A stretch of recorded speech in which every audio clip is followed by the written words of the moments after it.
Bom, e a grande discussão após um ano é: as escolas devem voltar? E de que forma isso será feito? A ONU acha que durante o desconfinamento, nada é mais importante do que a reabertura de estabelecimentos de ensino.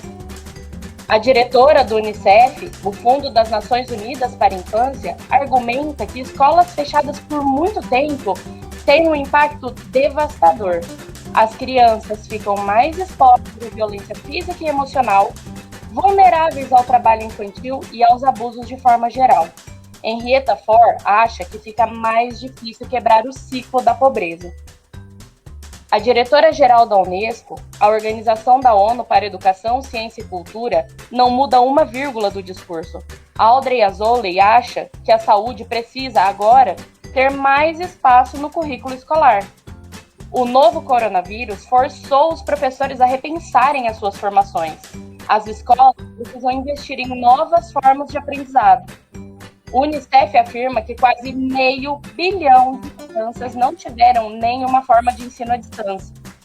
Ou porque a escola não ofereceu aula virtual, ou porque os alunos simplesmente não tinham acesso à internet, computadores ou celulares. O Unicef ainda lembra que para tudo tem um jeito. Governos poderiam incentivar, por exemplo, até mesmo aulas pelo rádio. A Organização Mundial da Saúde ensina que a volta às aulas precisa ser devagar. A OMS, o Unicef e a Unesco elaboram em conjunto medidas para reabrir as escolas com muita segurança. O documento afirma que elas só devem continuar fechadas quando não houver alternativa e que a decisão depende do nível de transmissão local, da avaliação de risco e da capacidade de adaptação das escolas. A ONU colocou os pingos nos is. Quando lidamos com a educação, a decisão de hoje terá impacto no mundo de amanhã.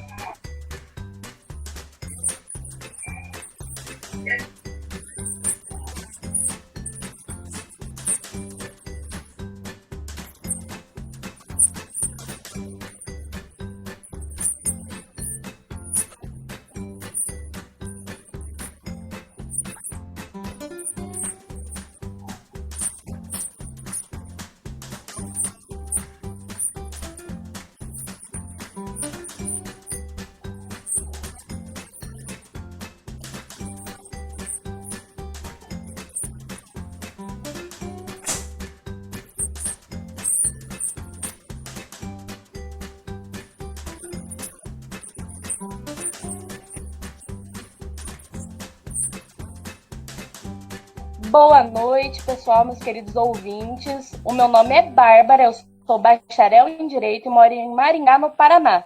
E está no ar mais um episódio do podcast Descomplicando de 2021. E hoje trazemos um bate-papo muito importante nesses tempos de isolamento social: o direito à educação em tempos de pandemia. Tema que está extremamente pertinente quando levamos em consideração o cenário diverso em que vivem as escolas no Brasil. Bom, e para esse bate-papo completo, para ficar top do top para todo mundo, chamamos nossa convidada e nosso convidado, que são mestres no assunto. Primeiramente, é uma super honra ter ela conosco, doutora Célia Ratuzniak, me corrija depois se o sobrenome estiver errado. Ela é professora do Departamento de Educação da Universidade Federal do Paraná e é autora dos livros Caderno de Ocorrências, Biopolíticas e Infância Pedagogizada, e da obra Judicialização da Evasão Escolar, que serão sorteados hoje, aliás. Cabe ressaltar também que ela é uma grande pesquisadora nas linhas de gênero e diversidade e educação. Por favor, professora Célia, se apresente para os nossos ouvintes. Boa noite, você já me apresentou muito bem. Obrigada pelo convite da Angélica, da Bárbara. Para mim é uma honra estar aqui, em companhia do Dr. Carlos, com quem a gente tem uma larga experiência na parceria em pesquisa. E talvez hoje a gente tenha a oportunidade de pensar como estão vivendo e como estão passando as pessoas que estão no centro de educação, os alunos, as alunas, as professoras e os professores. Então, eu vou pensar algumas questões, trazendo essas questões a partir do olhar da psicologia da educação, que é a minha formação, é o lugar de onde eu falo, e também pelas experiências que eu tive na orientação de estágio, no contato com os anos iniciais de educação infantil, com a orientação de estágio no centro, e na orientação de estágio na UFPR com alunos das licenciaturas, né? Então, as coisas que eu tenho percebido, visto, pensado e conversado com as pessoas que têm as mesmas angústias que eu nesse período da pandemia. Então, muito agradecida pelo convite.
Obrigado, Angélica. A honra é toda minha participar do seu podcast, das suas atividades. Depois de tantos anos de parceria na Vara da Família, no Sejusc, em inúmeras funções, em todos os setores do fórum, uma parceria que me deixa muito contente ter trabalhado ao teu lado tantos anos. Fico honrado hoje de participar aqui do podcast, transmitido também via vídeo. Meus cumprimentos à Bárbara, que é do nosso time do mundo jurídico, bacharel em Direito. Uma honra, Bárbara, falar com vocês hoje aqui.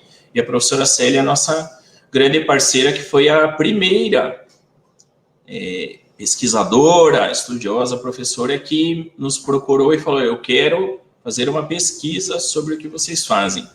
Eu quero estudar, quero avaliar, quero produzir um projeto, e nós seguramos com força a professora Célia para que ela não mudasse ideia. E ela não mudaria porque ela gosta de inovar, de buscar soluções e de especialmente apertar em feridas, que são feridas muito profundas, algumas delas. Quem vai ler depois, vocês vão sortear a obra, aí foi anunciado há pouco. Quem for fazer a leitura da obra da professora Célia vai compreender muito bem o que eu estou falando. E se me permitem, Angélica, eu sou juiz de direito em União da Vitória, mas tem uma definição que eu gosto muito de utilizar, tomo a liberdade de mencionar aqui, que é do desembargador Naline, de São Paulo. Quando as pessoas perguntam para que eu me apresente ou pedem o currículo, eu falo: pode dizer só juiz de direito União da Vitória. Até porque doutor aqui, por exemplo, nessa nossa live de hoje, nesse podcast, é a doutora Célia, né? Eu sou o doutor de Araque, como se diz, não pela titulação acadêmica, como é a professora Célia, mas sim por uma criação social que veio ao longo dos anos. Mas a descrição que eu gosto bastante de utilizar do desembargador Naline é quando ele fala do juiz ético. Então, eu me defino como um juiz de direito União da Vitória, mas mais do que isso, como um juiz de direito rebelde, revoltado, teimoso e desobediente de União da Vitória. E vou explicar rapidamente o que Naline quer dizer com isso. Ele está falando das mazelas do Poder Judiciário, que a Angélica e a Bárbara também conhecem, que a Célia passou a conhecer mais de perto de alguns anos para cá, que são as mazelas ligadas ao excesso de formalismo, linguagem inapropriada para todo tipo de público, uma distância gigante da sociedade, um afastamento que caracteriza muito um encastelamento, muitas vezes, dos juízes, do Poder Judiciário de forma geral.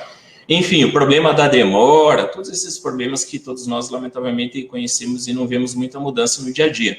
E quando o Naline está falando disso, ele explica o que é esse juiz rebelde, revoltado, teimoso e desobediente. rebelde com causa, revoltado com a justiça, teimoso em reformar o mundo e desobediente em relação a regras superadas, formalismos estéreis e preconceitos alimentados pelo arcaísmo. Perfeito, né? Encontrei alguém que fala aquilo exatamente que eu me considero no meio dessa confusão que é o Poder Judiciário brasileiro. Bom, então sejam bem-vindos, é um prazer gigantesco ter os dois aqui hoje, né, a gente falando, e para quem... Eu gostaria de começar, então, perguntando para o doutor Carlos, para a doutora Célia, para quem estiver aí disponível para responder, a respeito de instituições mencionadas na introdução, que é o Mundial de Saúde, o Unicef, a Unesco, sobre a questão da saúde ser mais introduzida na educação e sobre a volta. Posso falar Vou assim? reformular. Vou reformular, então. E a internet está precária hoje. A pergunta foi: qual é a opinião de vocês a respeito do que a OMS e a Unesco acham sobre a saúde ser introduzida na educação, né, as questões de saúde, e sobre a volta, né, sobre a questão de que sem escolas fica cada vez mais difícil combater a pobreza, né, as linhas da pobreza, e de que as crianças fora das escolas, elas estão mais cidas a questões como violência, abuso.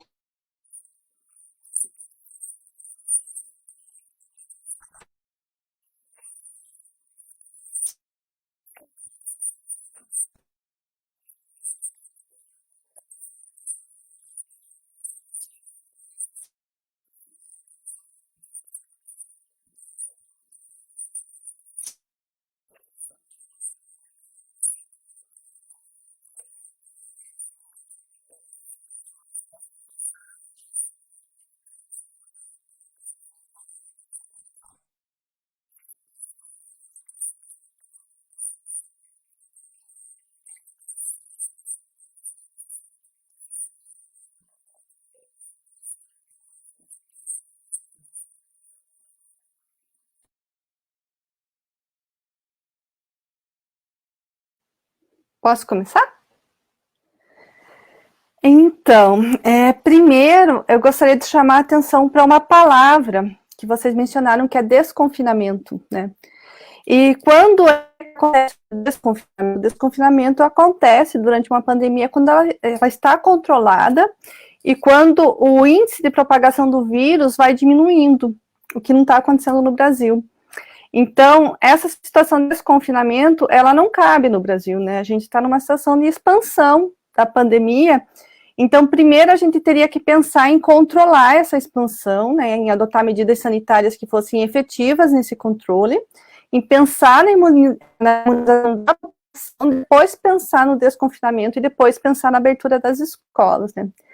Eu entendo, no Brasil, a escola como um espaço de proteção de grande parte da população que frequenta ela, mas não deveria ser só isso, né? A escola é um espaço de educação, a escola onde se transmite o conhecimento culturalmente construído, é um espaço de proteção, mas não é essa a sua função principal, né? Então, a gente tem que pensar que existem instituições que também precisam proteger as crianças e os adolescentes.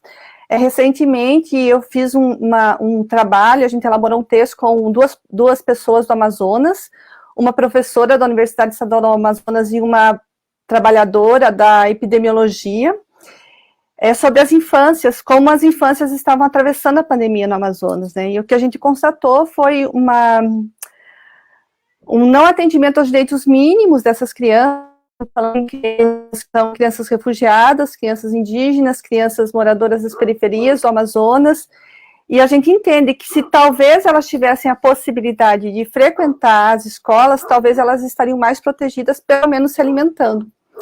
Mas o que a gente percebe é que a maneira como estão se estruturando as medidas que chamam, né, o Estado chama todas as medidas sanitárias necessárias nas escolas, elas se resumem a uma garrafinha de álcool gel e uma marcação de distanciamento e alguns equipamentos de segurança que não servem para todo mundo e que não configuram um espaço seguro para essas crianças. Então, primeiro a gente tem que pensar, né, como estruturar essa escola para que ela fosse um espaço seguro e não de transmissão do vírus, né? E como pensar tudo aquilo que já tem sido feito com relação ao ensino remoto e as políticas públicas que atendem essas crianças e adolescentes, se elas têm sido efetivas, uma avaliação dessas políticas e, a partir disso, pensar. A gente não tem como pensar numa ampliação de uma coisa que não aconteceu. Então, eu acho que é o momento da gente avaliar aquilo que já foi feito, avaliar as experiências de retorno ao funcionamento das escolas, nos estados que fizeram isso, as consequências disso com relação à ampliação do número de pessoas infectadas e do número de pessoas mortas, e as novas variações do vírus, né, e como essas novas variações estão atingindo, para pensar na contenção da pandemia, para depois pensar na diminuição dos infectados, para depois pensar em medidas de desconfinamento, né? Então, eu acho que a gente está atropelando as coisas e a consequência disso tem sido pessoas morrendo, professoras morrendo, professores morrendo, familiares de professores e professoras morrendo, coisas que poderiam ter sido evitadas, né? Então, eu acho que a gente tem que pensar que não é o momento de discutir com o desconfinamento, né? Então, quando a gente toda a lição de casa deve pensar em desconfinamento e abertura de escolas. Bárbara, Angélica, professora Célia, a prioridade, sem dúvida nenhuma, continua sendo muito mais do que antes, inclusive a proteção à saúde e à vida das pessoas, dos alunos, dos profissionais que lecionam, que trabalham nas escolas, das famílias que vão ter o retorno desses alunos como possíveis contagiantes, de transmissores de contágio, por vezes assintomáticos, enfim. A prioridade é a saúde e a vida de todos, nesse momento, mais do que antes, até porque a situação está muito ruim ainda na pandemia, e há uma notícia de possível prolongamento dessa fase ruim por mais um tempo, depois quando do decréscimo, seja daqui a algumas semanas, já um pouquinho mais para frente, não vai ser um decréscimo seguro ainda para um retorno também seguro. Não há uma certeza a respeito de possíveis datas de reabertura com bastante segurança, especialmente, como a professora Célia bem lembrou, nos ambientes de escolas públicas que, lamentavelmente, não têm, nós sabemos, a mesma estrutura física das escolas particulares que investiram, muitas nesses meses de pandemia, para uma reabertura com maior segurança. Praticamente tudo, se não tudo, que envolve a pandemia é incerto. Algumas questões que se confirmaram ao longo do tempo, mas elas trazem novas incertezas. Isso precisa ser colocado, sem dúvida nenhuma, na avaliação sobre qualquer viés que se faça, não apenas sobre a pandemia em si, mas particularmente a temática de hoje, a questão educação. Mas há algumas certezas que nos permitem um planejamento mais responsável, a meu ver, particularmente nessa questão do possível retorno. Primeiro, o tempo de pandemia, hoje já temos mais certeza de que ele não será aquele tempo que pensávamos lá um ano atrás, março, abril, quando muita gente falava, daqui a 3 ou 4 meses, quem sabe teremos vida normal de novo, vai ter a curva, depois desce, volta. Hoje, quem pesquisa a sério, áreas que não são nossas áreas do conhecimento, a educação, o mundo jurídico, enfim, as áreas conexas nossas também não trazem muitos elementos, mas quem pesquisa com um pouco mais de seriedade, não por grupos de WhatsApp e redes sociais e por aí vai constatar com bastante segurança que a pandemia, particularmente no Brasil, vai se prolongar por um tempo bastante razoável. Não existirão mudanças tão significativas nesse ano corrente, e mesmo o próximo ano, ainda muitas consequências de uma fase talvez menos pior, mas com esses riscos de variantes ainda surgirem, da vacina começar a perder o prazo de validade no organismo das pessoas como imunidade e a necessidade de uma nova rodada de vacinação, enfim. Essa é uma certeza de que vai se prolongar por mais tempo. E a outra certeza é de que um dia haverá um retorno mais tranquilo e seguro. Me parece que esses são os grandes nortes, professora Célia, Angélica, Bárbara, de avaliação. Primeiro, o que fazer na medida em que as coisas vão se prolongar por mais tempo? Mesmo com a vacinação prioritária dos professores, que agora começou a se consolidar essa possibilidade, mas a quantidade de profissionais de educação no país é muito grande e o número de vacinas é muito pequeno. A par disso, vale lembrar que as vacinas não têm a imunização total, imunização 100%. Essa vacina que é mais utilizada no Brasil, por exemplo, se aproxima de 60%, ou seja, de cada 10 pessoas, 4 podem ainda ter uma contaminação do vírus com um índice, salvo engano, de 10% ou 15% com alguma gravidade, ainda que a vacina ajude muito a reduzir os riscos. E, além de tudo, elas podem ser transmissoras do vírus para diante. Enfim, mesmo com a vacinação dos professores, não significa que tudo estará bastante tranquilo para o retorno. Então, é preciso, ao meu ver, planejar o que mais fazer nesse período que alguém pensava que seria um semestre, de repente foi um ano, e daqui a pouco já está se vislumbrando no horizonte 2 anos de ensino à distância, para alunos que não têm internet, ou que a internet é muito ruim, não tem aparelho celular. Às vezes 8 pessoas moram na casa, 5 são alunos da rede escolar e tem um celular na casa. A internet é emprestada do vizinho. Tem dia que funciona, tem dia que não funciona. Final do mês sempre cai antes do final do mês até pagar a mensalidade de novo. Enfim, computador, então nem se fala, notebook. Isso não existe em muitas comunidades que nós visitamos, atendemos, e que são o público, muitas vezes, das escolas públicas, mesmo em centros com IDH mais alto, como é, por exemplo, o Maringá. Essa é uma certeza que precisa ser tutelada, a meu ver, professora Célia, Angélica, Bárbara, porque a desigualdade vai aumentar cada vez mais com esse prolongamento no tempo e com um estudo que muitos fingem que ensinam e boa parte dos alunos não aprende absolutamente nada. A nossa preocupação, particularmente na comarca de União da Vitória, a nossa vara da infância e juventude, que tem muitos projetos de cidadania hoje ligados ao Centro de Cidadania do Fórum, chamado CEJUSC, que é um órgão que tem hoje uma tutela normativa, vale ressaltar, quem é da área jurídica e quiser pesquisar, as resoluções do Conselho Nacional de Justiça tutelam o sistema CEJUSC, que se traduz em projetos de cidadania, particularmente aqui em União da Vitória. Nós temos um acompanhamento muito próximo dessas famílias, muito regular, de frequência, e por vezes com uma conversa um pouco mais apurada, não apenas para identificar as causas de evasão, mas também para buscar alguns estímulos para a permanência.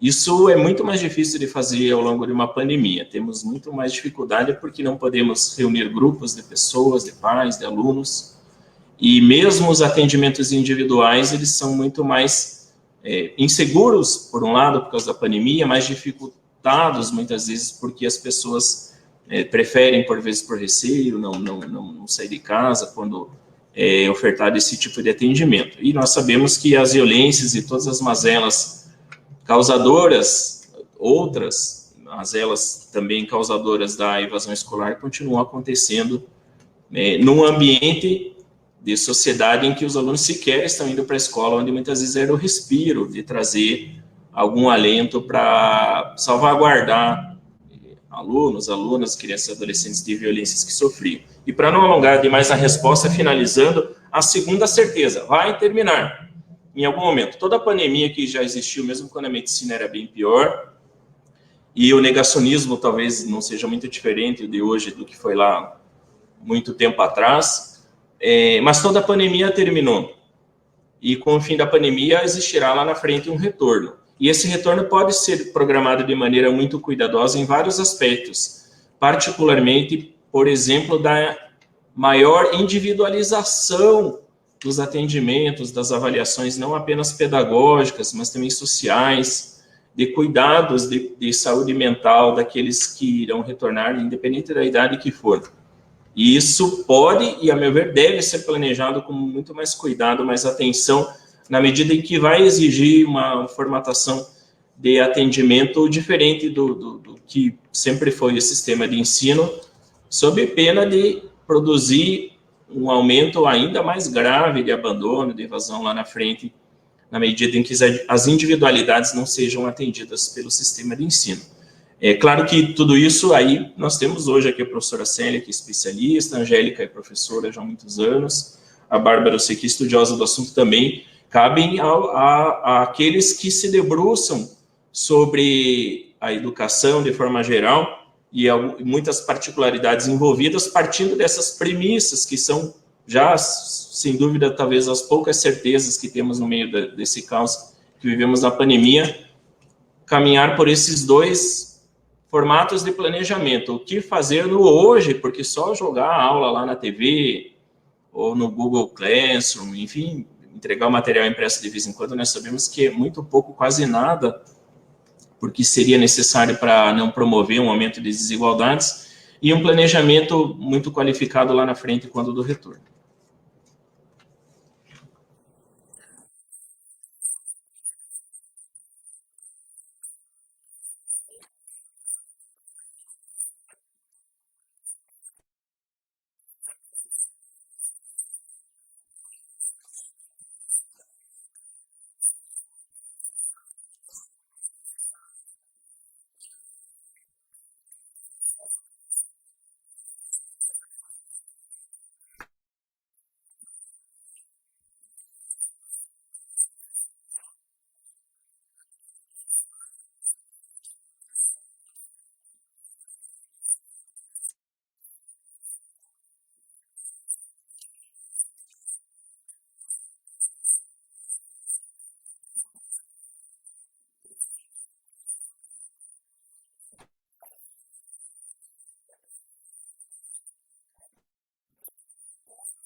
Então, vamos chamar de nova escola, mas não gosto da expressão novo normal, porque a gente não pode normalizar a vida que a gente está tendo hoje, né, porque isso é resultado de políticas, escolhas políticas, né, a gente...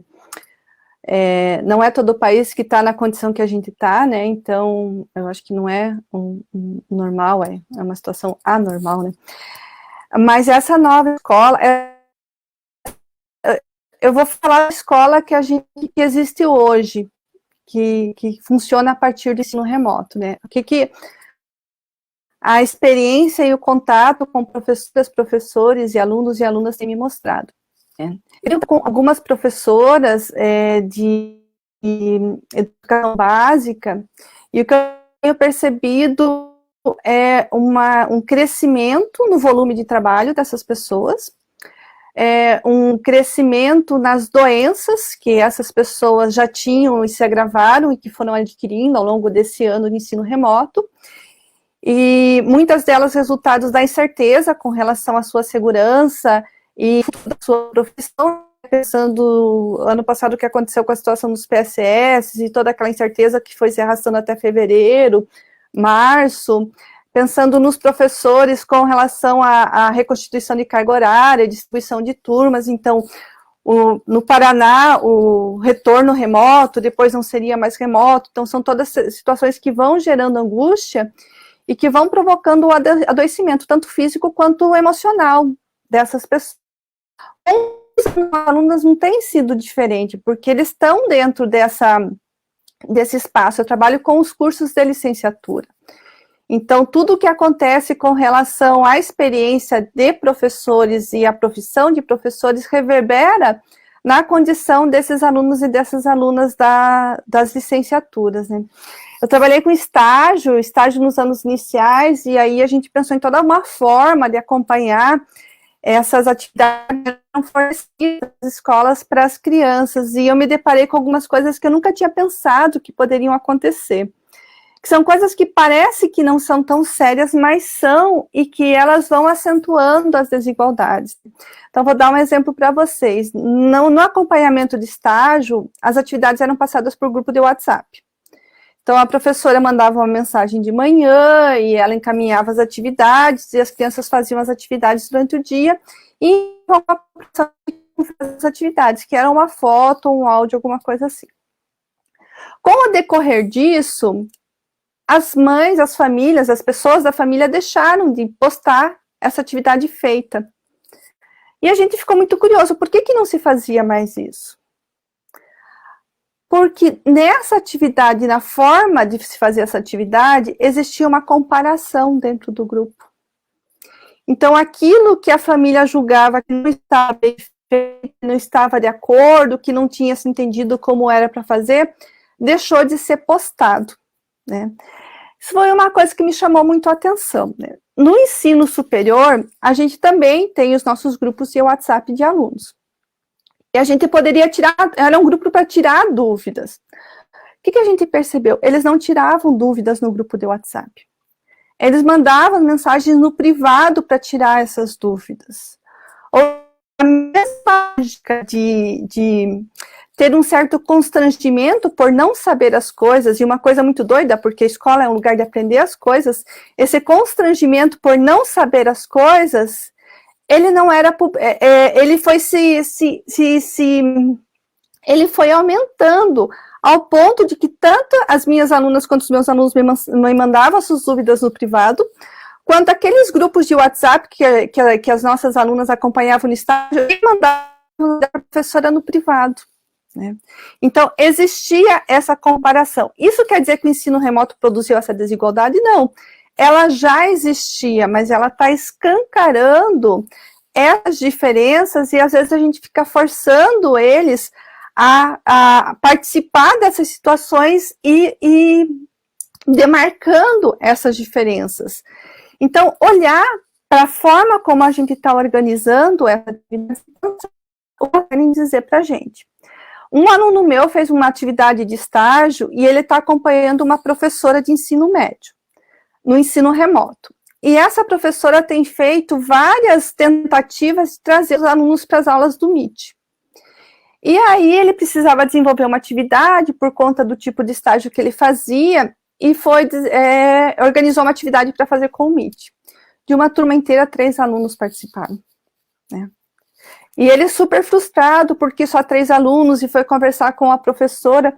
E aí a gente levantou várias possibilidades que poderiam estar acontecendo para só 3 alunos participarem, né? Primeiro, eu não sei a grande maioria das professoras e dos professores, mas eu aprendi a usar o Meet usando o Meet. E até hoje eu tenho dificuldade com alguns recursos. E às vezes não funciona. E às vezes a gente tem que parar a aula porque não funcionou, né? Então, a gente foi aprendendo a fazer isso fazendo, junto com dar aula. A gente foi aprendendo a organizar e se apropriar das ferramentas. Eu tive a possibilidade de trabalhar numa instituição que ofereceu todo o suporte técnico para aprender essas coisas, mas eu vejo que não é a condição da maioria dos professores e das professoras. Então, por outro lado, os alunos e as alunas também tiveram que aprender a usar essas ferramentas fazendo. Eu não sei como eu para ensinar. Porque, por exemplo, tirar uma foto e postar num grupo de WhatsApp é uma coisa simples para mim, mas não é simples para a maioria das famílias. Se o meu pai, quando ele era vivo, se ele tivesse que acompanhar o meu sobrinho fazendo uma atividade, tirar uma foto e botar no grupo de WhatsApp, ele não ia fazer, porque ele nem tinha WhatsApp. Então, essas ferramentas, a gente não tem a inclusão digital no Brasil. E que para a gente parece coisa simples, talvez para eles não sejam, talvez para elas não sejam. Então, pensar como é que a gente está obrigando essas pessoas e como é que a gente, enquanto professor e professora, foi obrigado a usar essas coisas sem saber como elas funcionam ou funcionavam efetivamente, porque aprender uma coisa desgasta muito, aprender a usar uma ferramenta desgasta muito, aprender a dar aula desgasta muito, ensinar é uma atividade que desgasta muito, e a gente tem que fazer tudo isso ao mesmo tempo. E junto com tudo isso, a gente foi cobrado com relação a isso, e muitas vezes teve um trabalho desmerecido, porque não era incomum a gente dizer, as pessoas dizerem que a gente não estava fazendo nada, que a gente estava em casa, que a gente estava de férias, que a gente estava isso, que a gente estava aquilo. Então, além de todo o trabalho que a gente teve que fazer, a impressão que se dava era que a gente não trabalhava. Com os alunos e com as alunas não foi diferente, porque quando eles estão em casa, também dá a impressão que não estão fazendo nada, porque ficam só olhando para o celular, ficam só olhando para o celular.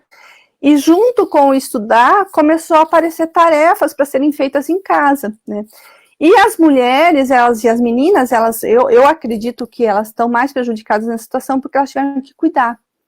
Cuidar dos irmãos que não foram para a escola, cuidar dos filhos que não foram para a escola, conciliar o cuidado dos filhos com a docência, cuidar das pessoas que pegaram Covid, cuidar das pessoas idosas que não podem mais fazer suas atividades porque elas estão confinadas e é uma cobrança muito social para que elas fiquem confinadas. Então, junto com o cuidado, junto com aprender tanta coisa, junto com fazer tanta coisa, ainda existe essa comparação e o acentuamento dessas desigualdades, né? Então, saber como cada um está passando por isso, a gente não sabe.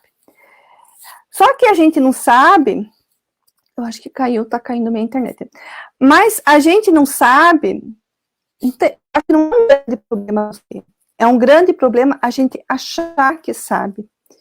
E começar a levantar hipóteses de por que as pessoas estão fazendo as coisas do jeito que elas estão fazendo. E hipóteses muitas vezes preconceituosas, muitas vezes relacionadas ao modo de viver que não é o modo de viver delas. Então, pensar, a gente começar a pensar, discutir enquanto escola, enquanto colegiado, enquanto professoras, quais foram as experiências que a gente teve com o ensino remoto, o que a gente descobriu dessas pessoas que estão fazendo isso, e como usar esses saberes para pensar exatamente nas formas que estão sendo efetivas, descartar aquilo que não deu certo e começar a potencializar aquilo que deu certo. Mas isso só vai ser possível, por exemplo, se todas as pessoas tiverem a internet para acessar os Meets. Se todas as pessoas tiverem internet para abrir o link que a professora mandou lá no grupo de WhatsApp ou no grupo da turma, no Google Classroom, qualquer coisa assim. Então, enquanto a inclusão digital, e enquanto a gente não tiver equipamento para que todo mundo possa ter acesso a esse ensino remoto, fatalmente a gente vai estar reproduzindo e produzindo essas desigualdades, né?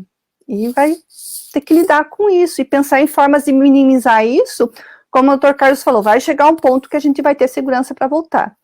E quando a gente voltar, como a gente vai dar conta de minimizar isso, de recuperar isso, de reensinar aquilo que não foi ensinado, que é um direito que essa pessoa tem, esse aluno não tem de aprender. Então, como fazer isso, como minimizar e como retomar esses conteúdos, porque é possível. É possível. Quando a gente voltar da aula, a gente vai ensinar, aula presencial, a gente vai ensinar o que a gente não conseguiu ensinar no ensino remoto. Desde que nos permitam isso, mas a gente vai ensinar. É isso. São inúmeras questões, né, que rondam esse assunto, porque, igual a doutora Célia falou, é a questão da falta de acesso, o doutor Carlos também citou, é a questão da sociedade achar que o professor faz pouco ou não faz nada, apesar do professor estar sempre exausto. Eu vejo isso como uma realidade muito próxima a mim, porque a maior parte das pessoas que eu tenho contato são professores e eles estão absurdamente exaustos. E das crianças, né, entrando na questão da acessibilidade, que simplesmente não tem. Eu até comentei com a Angélica na semana passada ou retrasada, quando estávamos discutindo essa pauta, já com a ideia, né, de que essa reunião ia acontecer, que eu moro num bairro de Maringá que ele é marginalizado. E há mais de um ano de pandemia, vejo uma realidade de que eu tenho vizinhos, a maior parte deles são crianças que estão ou estariam ali no ensino fundamental, e eu cheguei a perguntar para os genitores, né, para os responsáveis, se essas crianças estavam assistindo aula. E eles simplesmente não estão. Alguns porque não têm acesso, não têm celular, não têm internet em casa, e outros simplesmente porque perderam o interesse, sabe? São alunos da rede pública e muitos dias simplesmente não tinha aula, ou era difícil demais acessar, aí começaram a ir por um caminho meio errôneo ali, numa idade de 14 anos, e eu fiquei, assim, absurdamente estarrecida com essa questão, porque, para mim, educação sempre foi muito acessível. É a minha realidade. E eu tô tendo contato com a deles agora. Então, assim, eu comecei a divagar sobre diversos aspectos em cima disso, que seria não só o direito à educação, como a evasão escolar, a violência contra as crianças, o mundo de violência que elas estariam se inserindo, e acima de qualquer coisa, sendo eu uma pessoa do direito, né? Inclusive, gostaria de perguntar isso para o doutor Carlos, já puxando um gancho. como o magistrado tem acompanhado esse processo da evasão escolar, da violência contra a criança, como que tem sido tudo isso agora, nesse mais de um ano de pandemia. Então, deixo aberto aí para o Dr. Carlos agora dar a palavra para a gente.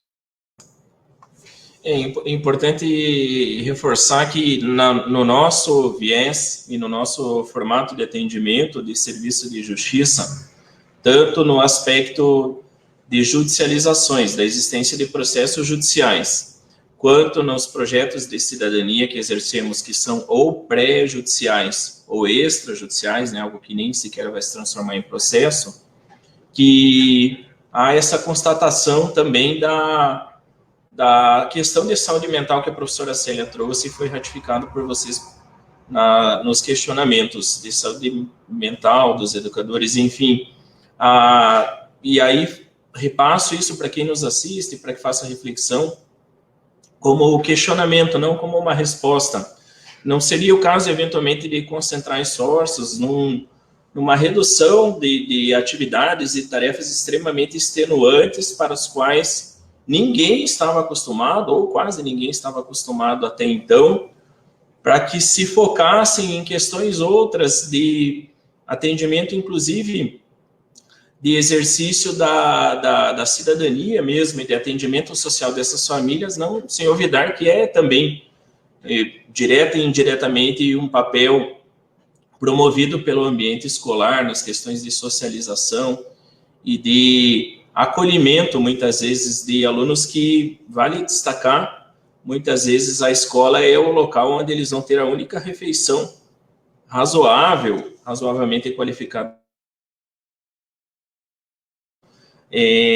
Não seria o caso, de repente, de reformatar, muitas vezes, essas tarefas que atingem um público muito pequeno e com pouco êxito lá na frente, muitas vezes delegando aos professores, profissionais de educação de forma geral, pedagogos, diretores, enfim, uma infindável e sem término quantidade de tarefas, muitas vezes, que tem poucos efeitos práticos aí no cotidiano dos alunos, alunas envolvidos, dos núcleos familiares. No outro lado, não seria o caso de uma tentativa de resgate desses alunos por meio também do ambiente escolar, com apoio de toda a rede de proteção, é o que estamos reformatando, particularmente nesse ano de 2021, no nosso projeto de combate à evasão escolar, onde originou, ressalto aqui mais uma vez a pesquisa da professora Célia sobre a temática, onde ela identificou, por exemplo, as grandes dificuldades que o público de alunas meninas, muitas vezes a gravidez precoce, relacionamentos precoces, questões envolvendo racismo, muito fortes, muito enraizadas, e que demandariam, já no sistema tradicional, um cuidado muito grande, as questões de violências que os alunos sofrem muitas vezes dentro do próprio lar. Vale lembrar que as violências, por exemplo, de natureza sexual, é uma estatística de Brasil, que não é nada diferente lá em Maringá, no estado do Paraná, no União da Vitória, Porto União, Santa Catarina, vizinha aqui. Cerca de 86% das violências são cometidas por pessoas próximas, a maior parte delas dentro de ambientes que a criança frequenta todos os dias, seja a sua casa, um lugar onde ela vai visitar constantemente. De repente, nesse período, professora Célia, uma reformatação desse sistema que não vai produzir resultados como gostaríamos, como pode ser muito interessante de visualizar num plano de ação, mas que na prática não se consolida como todos nós gostaríamos. Tem várias outras questões anexas, se me permite apenas uma, e eu devolvo para vocês, que foi colocada na tela ali uma pergunta sobre as questões de conscientização. Na pergunta ali se falava uma campanha, por exemplo, de conscientização, de respeito dos alunos em relação aos professores dentro de sala de aula. Quem acompanhar depois a obra da professora Célia vai verificar, aí é um spoiler, né, mas com jeito, né, sem entregar demais, a necessidade de se trabalhar com a conscientização do público de educadores e outros profissionais de educação para que, por exemplo, respeitem os alunos, né? Nós temos uma situação que é muito frequente quando fazíamos Bárbara, por exemplo, os eventos aqui são 35 projetos agora, Angélica, teve uma recontagem nossa no passado, nós criamos 4 projetos durante a pandemia e chegamos agora a 35 projetos de cidadania. Um deles que se chama Projeto de Combate à Evasão Escolar, que é o mais antigo e foi objeto da pesquisa da professora Sênia, nas reuniões que fazemos, nas conversas com os alunos e com os profissionais da educação, com os pais, responsáveis mães, responsáveis legais, enfim, é muito comum que eles venham conversar comigo no final. E certa vez, numa escola aqui da região central do União da Vitória, uma aluna se aproximou, tímida, um pouco envergonhada, começamos a conversar, ela ficou mais à vontade de falar, ela falou, juiz, você falou bastante sobre várias coisas hoje que eu gostei muito, inclusive sobre bullying. Mas, e quando o bullying é da pedagoga, ou do diretor, ou do professor de matemática, ou da professora de educação física? Né? É igual também a tudo aquilo que o juiz falou, né?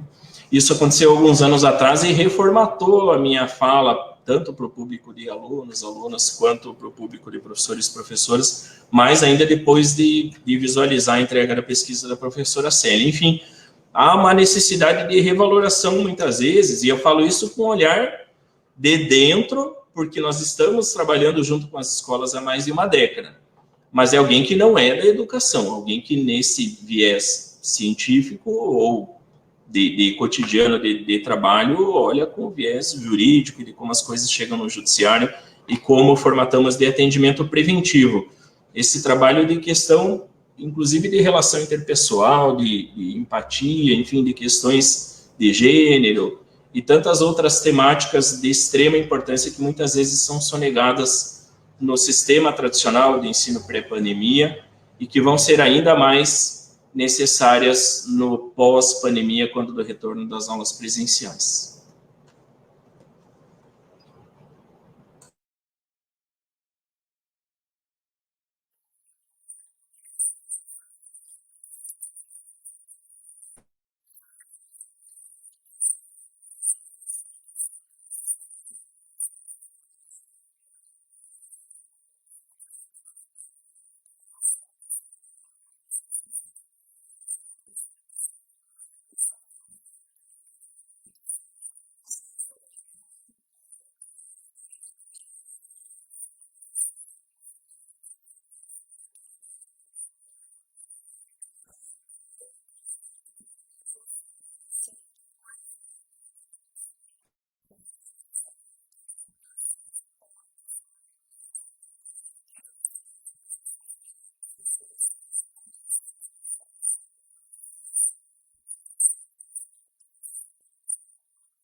Ai, gente, eu tô faceira.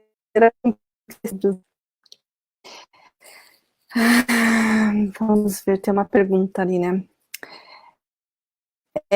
Eu vou para a pergunta da Angélica, depois posso falar com relação dessa pergunta, Fernanda. Eu vou trazer 2 exemplos do ensino remoto e de como é fácil a gente cair na armadilha da meritocracia, de responsabilizar as pessoas pelos seus esforços e como se isso fosse uma questão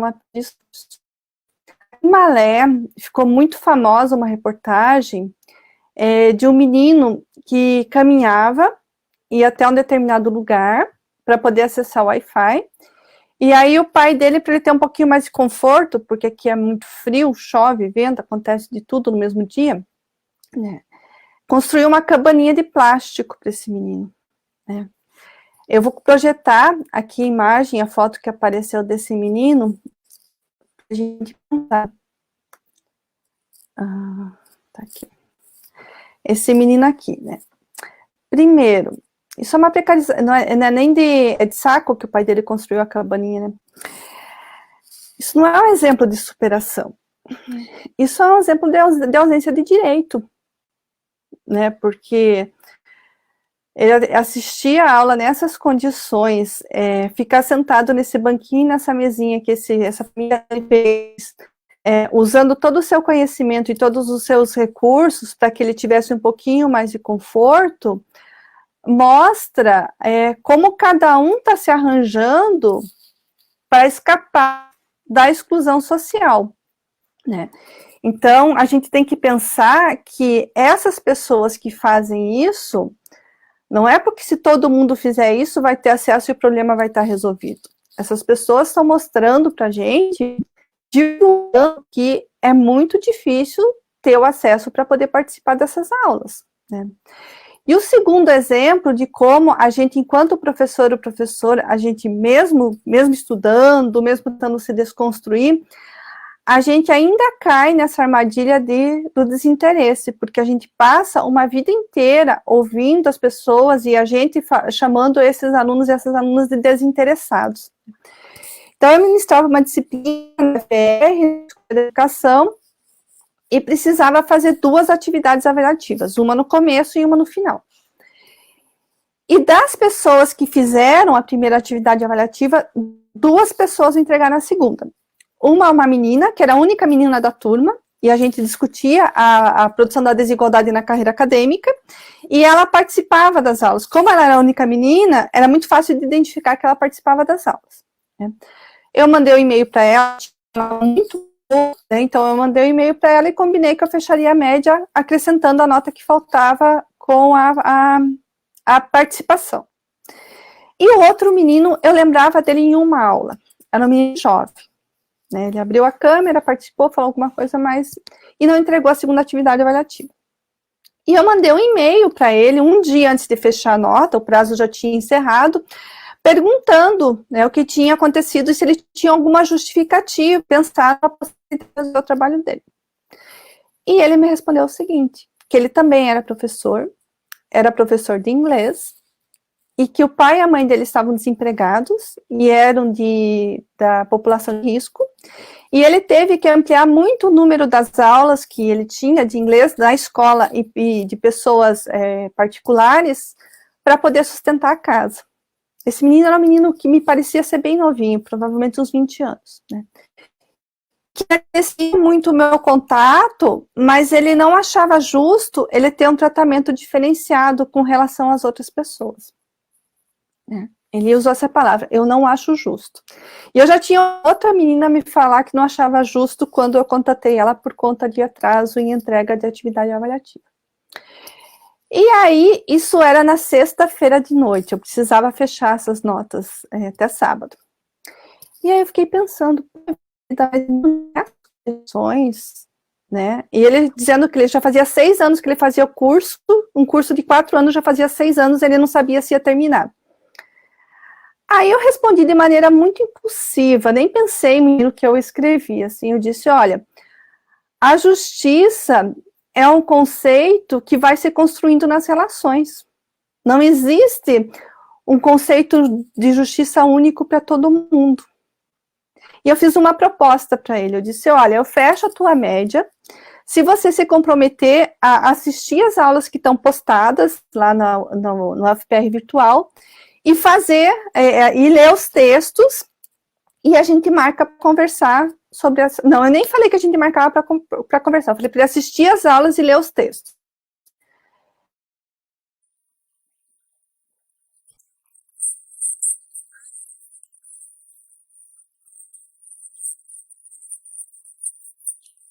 continuar.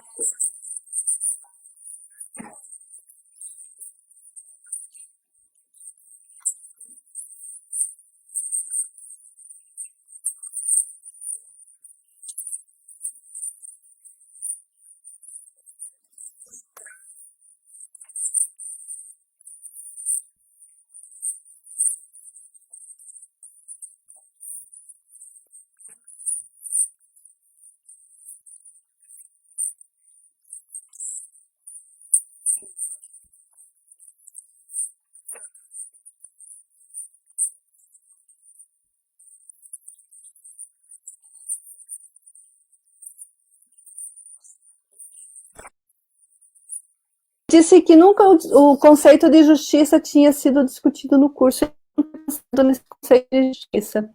E aí, a partir disso, ele resolve que ele vai continuar o curso, que ele vai fazer as atividades, que ele vai ler os textos, e ele pediu para marcar uma conversa com ele, para ele falar das aprendizagens que ele teve nessa oportunidade.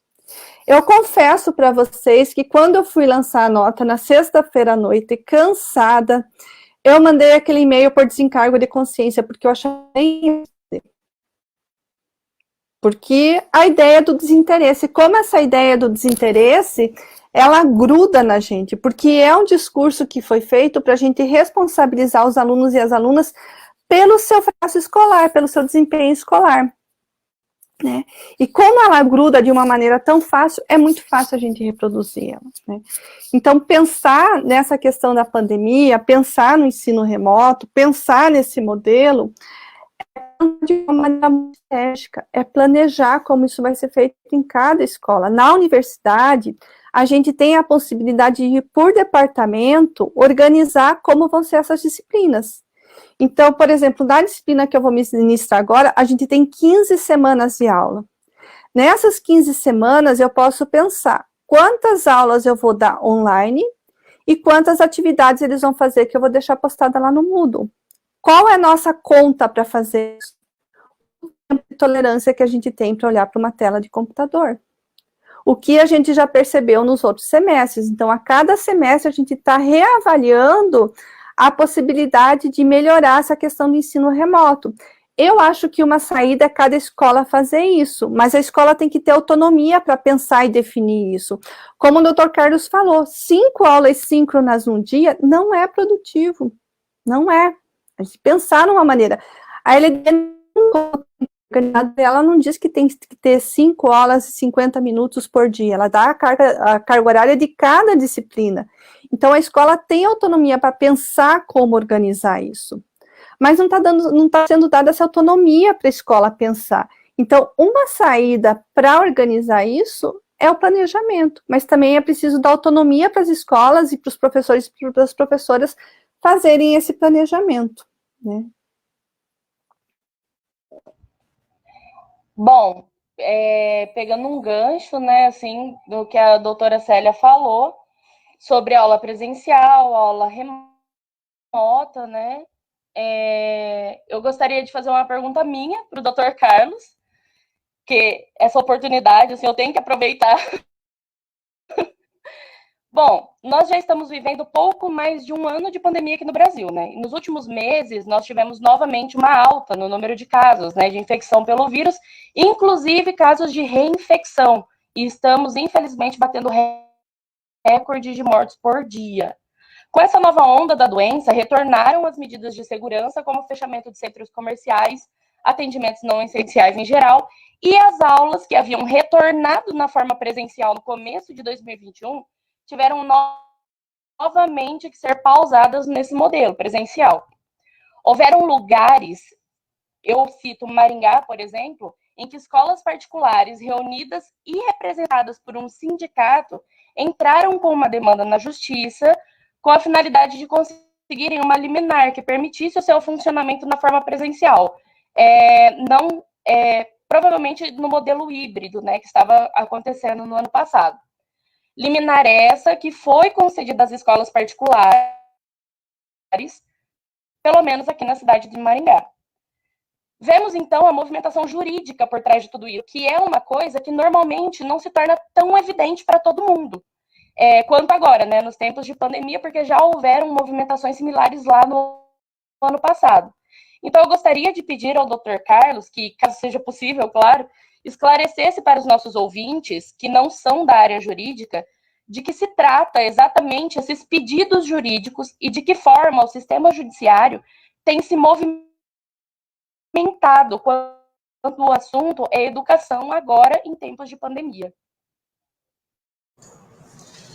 Puxa, o Poder Judiciário, eu tenho que cuidar muito com o que eu falo publicamente, e particularmente, mais recentemente, em razão das deliberações do Conselho Nacional de Justiça, que limitaram bastante a possibilidade de opinião, particularmente sobre situações que estão judicializadas, né?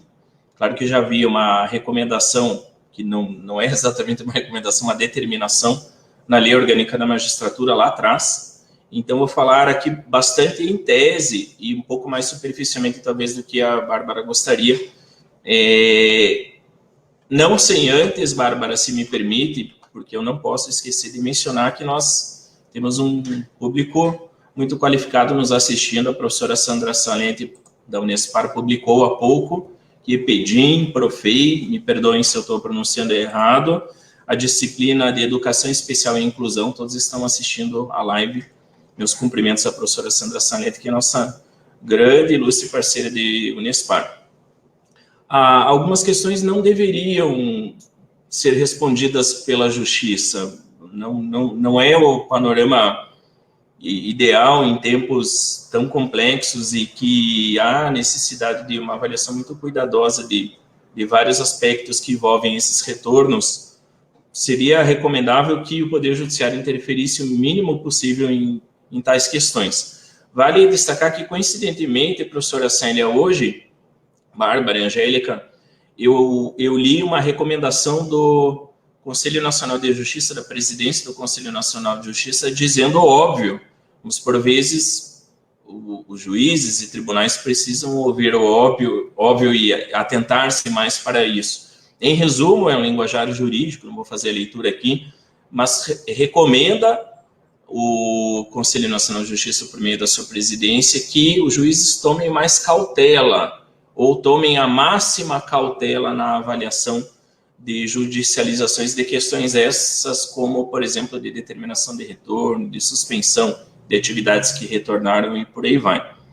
E claro que vale lembrar que um dos princípios no nosso meio, um dos princípios que rege toda a sistemática de poder judiciário no regime democrático é a independência e a livre convicção também do Poder Judiciário. Independência e livre convicção essas que, claro, estão condicionadas a todo o sistema normativo constitucional. Enfim, quando há uma orientação nesse sentido para que se atente com mais cuidado e mais precisão, em outras palavras, também se está dizendo para que questões estas, se for o caso de deliberar algo com tão profundas mudanças na vida do cotidiano, por exemplo, de um professor que é forçado, entre aspas, né, retornar mesmo num ambiente inseguro para uma sala de aula, que essas questões sejam avaliadas no contexto de que especialistas sejam ouvidos, seja da área de saúde, de educação, enfim, que ao menos ao se dar uma resposta judicial, se o faça com bastante qualidade de oitiva prévia de peritos, de especialistas nas temáticas envolvidas. Enfim, até onde eu consigo ir aqui sem atravessar algumas questões de impedimentos ligados à nossa atividade e o formato como as coisas estão nas redes sociais atualmente.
Rapidamente, professora Sênia, se me permite, vou responder bem superficialmente meus cumprimentos para a Fernanda. As principais vantagens, a meu ver, primeiro, a possibilidade de prestigiar as questões de prevenção ao contágio, preservação da saúde e da vida, e mais particularmente no âmbito da educação e de tudo que envolve a escola na vida de famílias especialmente mais vulneráveis e ligados ao sistema de ensino público, manter algum link, algum elo, vínculo, ainda que mais superficial ou bastante, quase nada próximo do que havia antes, mas manter ainda esse elo que quanto mais ele se perder com o alongamento da pandemia, mais difícil será muitas vezes a refundação, a reconstrução de algumas coisas que vão se perder no caminho. E passo para a nossa especialista, a professora Célia, a resposta destinada a Fernanda, da pergunta da Fernanda. Então, o Carlos já respondeu. Vou fazer só algumas complementações. Obrigada, Fernanda, pela pergunta. Agradeço também a participação da professora Sandra Salete, né? Eu comecei como professora universitária na Unespar, né? Trabalhei 2 anos aí, né? Foi o meu início. A gente aprende a ser professora, né, nos espaços, então tenho lembranças muito boas da Unespar. E é vantagem, não é vantagem, ensino das condições, nas condições que a gente está vivendo hoje, né? Tem a vantagem de evitar que as pessoas se reúnam em espaços fechados e a disseminação do vírus. Pode chegar a lugares que a universidade não chega, né? Então, a gente tem a universidade aberta no Brasil, que levou licenciaturas, levou cursos para espaços onde nem se imaginava que a universidade podia chegar, mas ela tem postos diferentes, né? E a educação à distância sem inclusão social, ela produz a exclusão, né? Então, tem as suas vantagens, porque pode levar o conhecimento a lugares onde não chegaria, que pode proteger as pessoas em situações como essa que a gente está vivendo agora, mas ela funciona a partir da inclusão social, e a gente tem várias possibilidades de estabelecer o trabalho, né?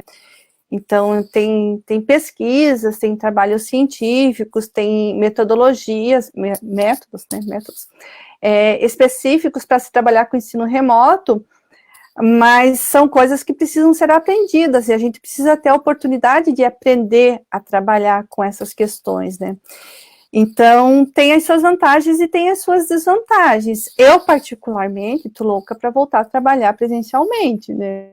Eu pessoas ter a coisa da conversa, do olho no olho, da reação, porque a gente vê no corpo também a reação, o impacto das coisas que estão sendo discutidas e trabalhadas, mas não é possível. Enquanto isso não é possível, o que me resta fazer? Aprender a trabalhar com o ensino à distância de maneira que minimize essas questões. Então, tudo depende do propósito que tem o ensino remoto, né? Vantagens e desvantagens.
Então, eu agradeço a oportunidade, eu acho que foi uma discussão muito bacana, e eu trago sempre comigo as coisas que eu leio, eu gosto muito de ler literatura, né? Eu vou trazer duas pessoas para fechar esse podcast, né? Primeiro, Guimarães Rosa, que vai falar da travessia, né? Então, a gente está atravessando uma situação que é muito complexa, mas essa travessia também traz experiências que transformam a gente, né? Então, vamos passar por essa travessia. Eu não gosto das pessoas que dizem, vamos sair todos melhores desta, porque a gente não está saindo melhor, né? A gente está sobrevivendo, mas vamos atravessar tudo isso. E trago também o Saramago, né? Uma vez perguntaram para o Saramago por que ele era tão pessimista nas coisas que ele falava, e o Saramago respondeu: para aqueles que me chamam de pessimista, eu respondo, os otimistas, eles estão contentes com o mundo como está, né? Então, essa questão de a gente ver as coisas de maneira crítica é porque a gente não está contente com o mundo que a gente está e a gente acredita que o mundo melhor é possível. Então, obrigada pela oportunidade. Lembro aqui uma frase de Charles Chaplin, uma reflexão, na verdade, que ele faz num de seus textos, da possibilidade que nós temos todos os dias, independente das dificuldades e de muitas questões que estão fora do nosso controle, como, por exemplo, a pandemia, mas da possibilidade que nós possamos dar forma, como escultor de nossas próprias vidas, dar forma às coisas que estão no nosso entorno. E, nesse sentido, uma reflexão final que trago aqui para todos que assistem ao vivo, ou assistem a gravação depois, ou escutam no podcast, de o que nós estamos fazendo nesse tempo de pandemia, nestes tempos de pandemia, para que possamos produzir uma transformação positiva para a nossa sociedade lá na frente, quando esse tempo mais difícil passar. O que nós podemos fazer que não ainda fizemos até então em prol do coletivo, em prol das pessoas que estão com maior dificuldade nesses tempos e que estão com obstáculos muito mais difíceis, muitas vezes, do que os nossos. Seja pela profissão, seja no exercício da nossa atividade pública, quem é servidor público, seja como cidadão, seja como alguém que possa produzir algo, exercendo, executando, agindo com suas próprias mãos ou, eventualmente, de forma material, de auxílio, o que cada um de nós pode fazer para que lá na frente, quando a pandemia estiver ficando para trás, nós possamos estar razoavelmente bem em busca de uma transformação positiva para a nossa sociedade. Obrigado, Angélica, uma honra participar do seu programa, da sua live, do seu podcast. É um grande orgulho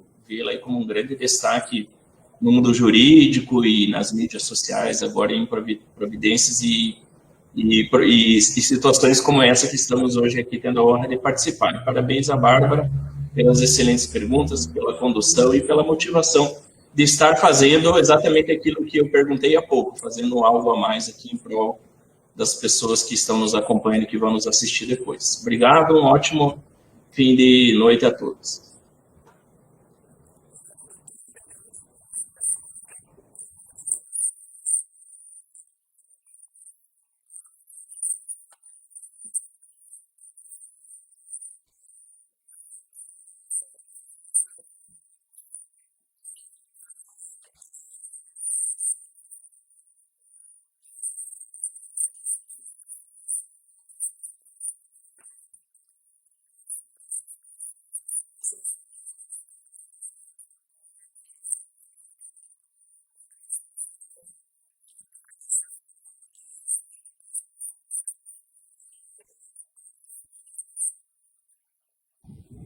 Bom, como sempre, né, eu estou fazendo a saída triunfal do podcast. Eu gostaria de agradecer imensamente a presença dos doutores nessa noite, que disponibilizaram os seus conhecimentos, né, para estar aqui conversando com a gente, levando as pessoas de forma descomplicada, que é o propósito do podcast, né, fugindo do juridiquês um pouco, fugindo da formalização de tudo, como o doutor mesmo disse. Eu gostaria de... Eu sempre lembro que a Angélica foi minha professora, para todo mundo ela falou, mas eu ia falar de qualquer forma. A Angélica foi minha professora enquanto eu estava no ensino médio, e ela foi a grande incentivadora e o motivo de mim, euzinha, ter escolhido o caminho do direito. A Angélica me falou sobre feminismo no segundo ano, e me instigou a estar aqui hoje. Quando a gente fala, eu pelo menos, quando falo sobre os professores, eu fico muito emocionada, porque eu acho que é uma profissão, uma honra, né? Todos os professores devem muito de ter seguido essa profissão. Gostaria de agradecer aos esforços de todos os professores que estão cansados, desvalorizados e desmotivados no nosso país, mas continuem firmes, vocês que são as asas das crianças e as nossas, né? Que vão nos levar para frente, cada vez mais para cima. Gostaria de dar mais um recado sobre a pandemia. Eu sempre falo pandemia. Gente, a pandemia não acabou. Estamos num momento extremamente crítico ainda. Quem puder, fique em casa. Quem não pode ficar em casa, siga à risca as medidas de segurança que são recomendadas pela Organização Mundial de Saúde. Muito obrigada. Uma impressão de todos.